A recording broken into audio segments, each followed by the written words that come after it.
Guwahati refinery high school.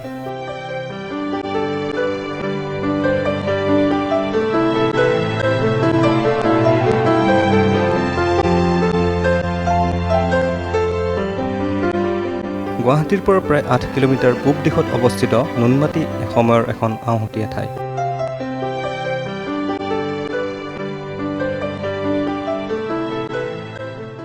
সেয়ে বোধহয় 1949 চনতে স্থাপিত হোৱা গুৱাহাটী ৰিফাইনাৰীৰ স্থান হিচাপে নুনমাটিক নিৰ্বাচন কৰা হৈছিল। গুৱাহাটীৰ পৰা নিৰাপদ দূৰত্বত অৱস্থিত গুৱাহাটী ৰিফাইনাৰীৰ পৰিৱেশ সেই সময়ত ৰিফাইনাৰীয়ে বিচৰা ধৰণৰে আছিল।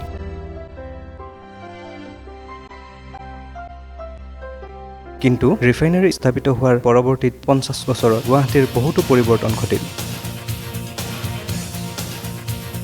গুৱাহাটী ৰেল ষ্টেচন যেনেকৈ মহানগৰৰ মাজমজিয়ালৈ আহিল, গুৱাহাটী ৰিফাইনাৰীকো বৃহত্তৰ গুৱাহাটীয়ে আৱৰি ধৰিলে। ইয়াৰ আশে-পাশে আৱাসিক আৰু ব্যৱসায়িক এলেকা গঢ়ি উঠিল। জীৱিকাৰ সন্ধানত দেশৰ বিশেষকৈ ৰাজ্যখনৰ বিভিন্ন অংশৰ পৰা অহা লোকেৰে ৰিফাইনাৰীৰ চাৰিওফালৰ দুৰ্গম পাহাৰীয়া ঠাইবোৰ উপচি পৰিল। কিন্তু সেই জনসংখ্যা অনুপাতে নাবাঢ়িল। অন্যান্য আন্তঃগাঁথনিক বিষয়ক সা-সুবিধা, ৰাস্তা, পৰ্যাপ্ত শিক্ষানুষ্ঠান, চিকিৎসালয়, খোৱা পানী আদি সমস্যাত এই অঞ্চলৰ ৰাইজ জুৰুলা। নুনমাটি অঞ্চলৰ উচ্চ মাধ্যমিক শিক্ষানুষ্ঠানসমূহৰ প্ৰসংগ ওলালে আমাৰ মনলৈ আহে গুৱাহাটী ৰিফাইনাৰী হাইস্কুল।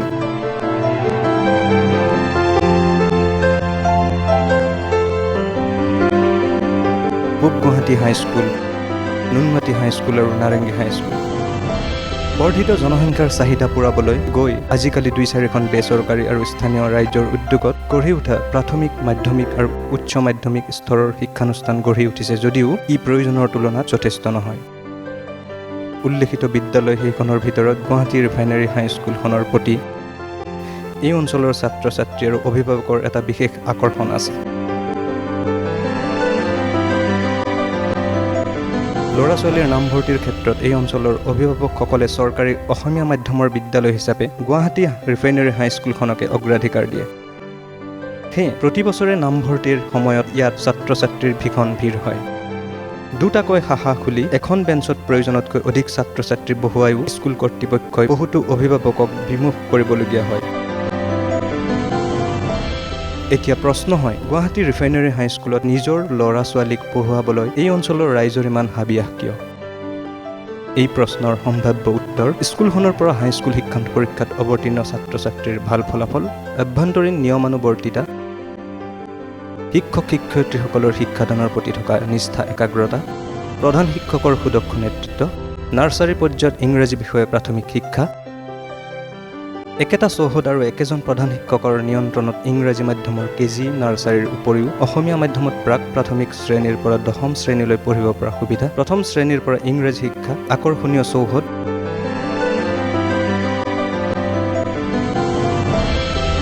খেলপথাৰ, পকীঘৰ, স্কুল পোছাক ইত্যাদি। এই তথ্যচিত্ৰত এনে এটা আকৰ্ষণীয় শিক্ষানুষ্ঠানৰ জন্ম বৃত্তান্তৰ আৰু তাৰ ক্ৰমবিকাশৰ ধাৰা সম্পৰ্কে কিছু আভাস দিবলৈ যত্ন কৰা হৈছে। এই শিক্ষানুষ্ঠানটোৰ লগত জড়িত থকাৰ অভিজ্ঞতা আৰু বিভিন্ন ব্যক্তিৰ সাক্ষাৎকাৰৰ পৰা পোৱা তথ্যই এই তথ্যচিত্ৰৰ মূল ভেটি। গুৱাহাটী ৰিফাইনাৰী 1949 চনত স্থাপিত হয় যদিও কাম চালু হয় 1962 চনৰ পৰা।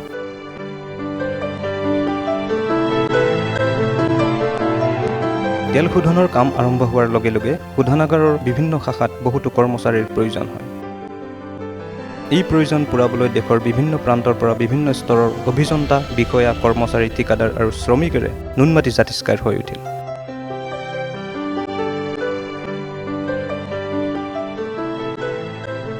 কৰ্মচাৰীৰ বাবে 3 ঠাইত 3টা আৱাসিক এলেকা অৰ্থাৎ ছেক্টৰ গঢ়ি উঠিল।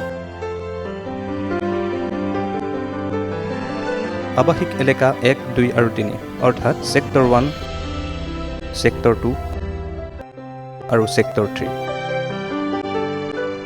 প্ৰতিটো এলেকাতে কৰ্মচাৰীসকলৰ বাবে আৱাসগৃহ আবণ্টন কৰা হ'ল। লগে লগে কৰ্মচাৰীসকলৰ ল'ৰা-ছোৱালীৰ শিক্ষাক লৈ কৰ্তৃপক্ষ বিপাঙত পৰিল। কণ কণ ল'ৰা-ছোৱালীক গুৱাহাটীলৈ নি পঢ়োৱাটো সমস্যা। গতিকে কৰ্মচাৰীসকলে প্ৰথমতে প্ৰাথমিক শিক্ষাৰ অনুষ্ঠান বিচাৰিলে। কৰ্মচাৰীসকলৰ ন্যায্য প্ৰয়োজন পূৰাবলৈ গৈ কৰ্তৃপক্ষই 3টা আৱাসিক কলনীত 3খন প্ৰাথমিক বিদ্যালয় পাতিলে। 1986 চনৰ এপ্ৰিল মাহত 2 নং আৰু 3 নং কলনীৰ সংযুক্ত প্ৰাইমেৰী স্কুলখন শোধনাগাৰ বিদ্যালয়ৰ লগত চামিল কৰি দিয়া হয় অসম এডুকেশ্যনেল ট্ৰাষ্টৰ দ্বাৰা। প্ৰথম অৱস্থাত স্কুলকেইখন ৰাইজৰ বিশেষকৈ কৰ্মচাৰীসকলৰ দান বৰঙণিৰ দ্বাৰা চলিছিল যদিও পিছলৈ শোধনাগাৰ কৰ্তৃপক্ষই প্ৰতিখন প্ৰাইমেৰী বিদ্যালয়লৈ আৰ্থিক অনুদান আগবঢ়ায়। প্ৰতিখন স্কুলৰে একোখন পৰিচালনা সমিতি আছিল। 1 নং কলনীৰ প্ৰাইমেৰী স্কুলখন আৰম্ভ হয় 1970 চনৰ জানুৱাৰী মাহত এটি কোৱাৰ্টাৰ গৃহত। ইয়াৰ প্ৰধান শিক্ষক আছিল মহেন্দ্ৰ মেধি। পিছলৈ স্কুলখন প্ৰাইমেৰী বৰ্ডৰ অধীনলৈ যায়। 2 নং কলনীৰ প্ৰাইমেৰী স্কুলখন আৰম্ভ হয় 1974 চনৰ জুন মাহত। প্ৰথমে এটি কোৱাৰ্টাৰ গৃহত, পিছলৈ প্ৰিয়লতা মন্তেশ্বৰী স্কুলখনৰ এটা অংশত। ইয়াৰ প্ৰধান শিক্ষক আছিল ভগীৰথ ডেকা। 3 নং কলনীৰ প্ৰাইমেৰী স্কুলখনো 1974 চনৰ জানুৱাৰী মাহত আৰম্ভ হৈছিল ষ্টাফ ইনষ্টিটিউটত। সেই স্কুলৰ প্ৰধান শিক্ষক আছিল বৈকুণ্ঠনাথ ভট্টাচাৰ্য। স্কুল গৃহৰ অসুবিধা হেতু 2 নং আৰু 3 নং কলনীৰ প্ৰাইমেৰী স্কুল দুখন 1982 চনৰ ফেব্ৰুৱাৰী মাহত লগাই দি 2 নং কলনীৰ ক্লাব ইনষ্টিটিউটত চলাই ৰখা হয়। সংযুক্ত প্ৰাইমেৰী স্কুলখনৰ প্ৰধান শিক্ষকৰ দায়িত্বত বৈকুণ্ঠ ভট্টাচাৰ্যই থাকে। এই স্কুলকেইখনৰ ছাত্ৰ ছাত্ৰীসকলৰ প্ৰাথমিক পৰ্যায়ৰ শিক্ষা সমাপ্ত কৰাৰ পিছতে চহৰত থকা স্কুলসমূহলৈ পঠিয়াব লগা হোৱাত কণ কণ ছাত্ৰ ছাত্ৰীসকলৰ কষ্ট লাঘৱ কৰাৰ অৰ্থে চৌহদৰ ভিতৰতে এখন উচ্চ মাধ্যমিক বিদ্যালয়ৰ প্ৰয়োজনীয়তা বাৰুকৈ অনুভৱ হয় আৰু তাৰ ভিত্তিতেই কৰ্মী একতা সভাই শোধনাগাৰ কৰ্তৃপক্ষৰ ওচৰত এখন হাইস্কুল স্থাপনৰ দাবী তোলে। প্ৰথম অৱস্থাত কৰ্তৃপক্ষৰ তৰফৰ পৰা কিছু আপত্তি আহিছিল যদিও শোধনাগাৰ কৰ্তৃপক্ষই আন্তৰিকতাপূৰ্ণ সহযোগেৰে এই দাবীৰ যুক্তিযুক্ততা বিবেচনা কৰি শোধনাগাৰ চৌহদৰ ভিতৰত স্কুল আৰম্ভ কৰিবলৈ সিদ্ধান্ত লয়।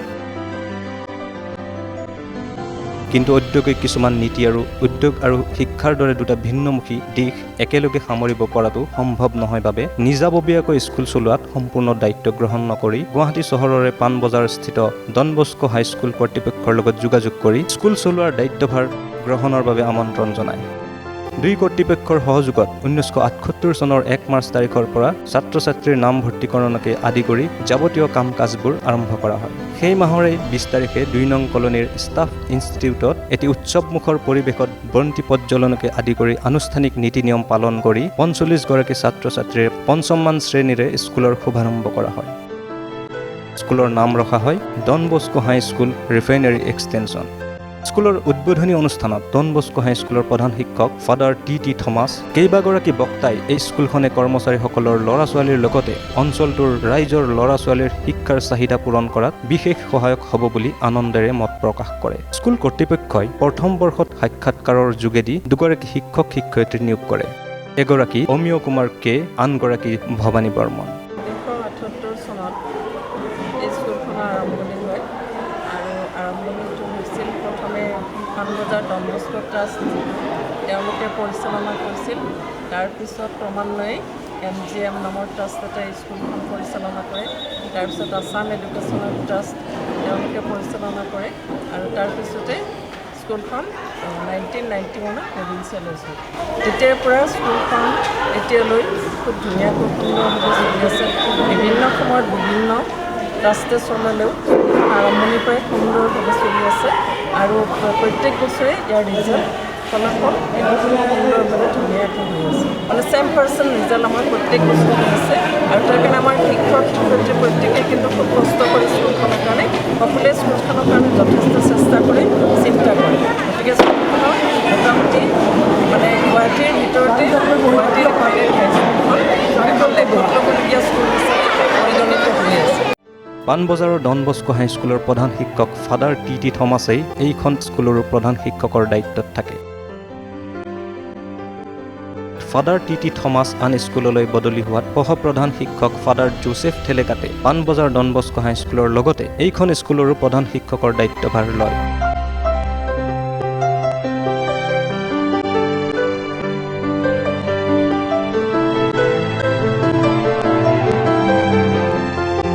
ইতিমধ্যে শোধনাগাৰৰ মহাপ্ৰবন্ধক মহোদয় আৰু ফাদাৰ জোচেফ থেলেকাটৰ বদলিৰ নিৰ্দেশ হোৱাত ডন বস্কো স্কুল কৰ্তৃপক্ষই 1981 চনৰ 1 মাৰ্চত স্কুলৰ দায়িত্বভাৰ ত্যাগ কৰে।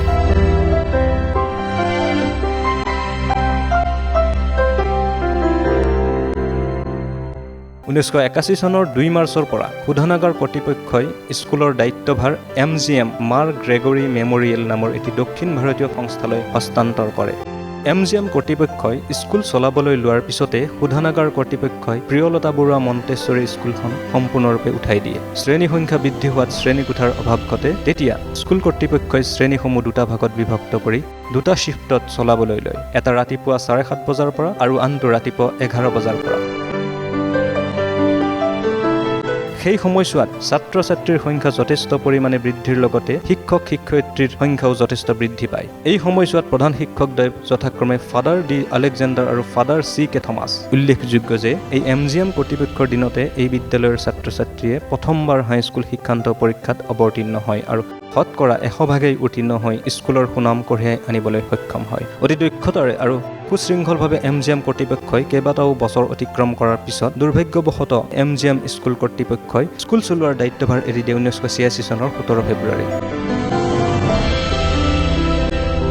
সেই চনৰে 18 ফেব্ৰুৱাৰীৰ পৰা শোধনাগাৰ কৰ্তৃপক্ষই গুৱাহাটীৰে এটি স্থানীয় ট্ৰাষ্ট অসম এডুকেশ্যনেল ট্ৰাষ্টক স্কুল চলোৱাৰ দায়িত্বভাৰ অৰ্পণ কৰে। স্কুলৰ নামো তেতিয়াৰ পৰা গুৱাহাটী ৰিফাইনাৰী হাইস্কুল ৰখা হয়। শিক্ষাবিদ শ্ৰী সদামৰলক এই ট্ৰাষ্টিয়ে প্ৰধান শিক্ষক হিচাপে নিযুক্তি দিয়ে। সহকাৰী প্ৰধান শিক্ষক পদত নিয়োজিত হয় তাৰক চন্দ্ৰ শৰ্মা। পিছৰ ফালে শ্ৰী তাৰক শৰ্মা ছাৰে এই পদ ত্যাগ কৰাত 1/12/88 তাৰিখৰ পৰা সহ শিক্ষক প্ৰবীণ চন্দ্ৰ বৰ্মনক সহকাৰী প্ৰধান শিক্ষক হিচাপে ট্ৰাষ্টে নিযুক্তি দিয়ে।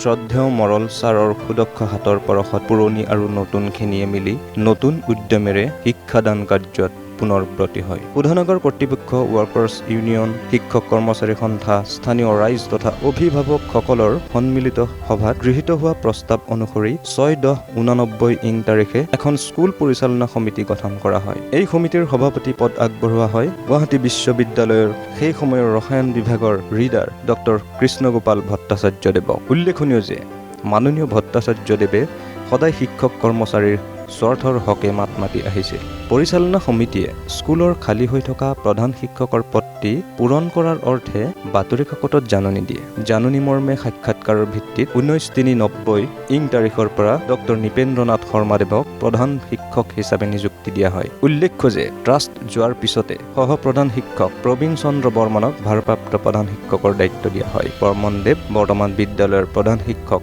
আৰু সহপ্ৰধান শিক্ষয়িত্ৰীৰ দায়িত্বত আছে ৰেহানা আহমেদ বাইদেউ।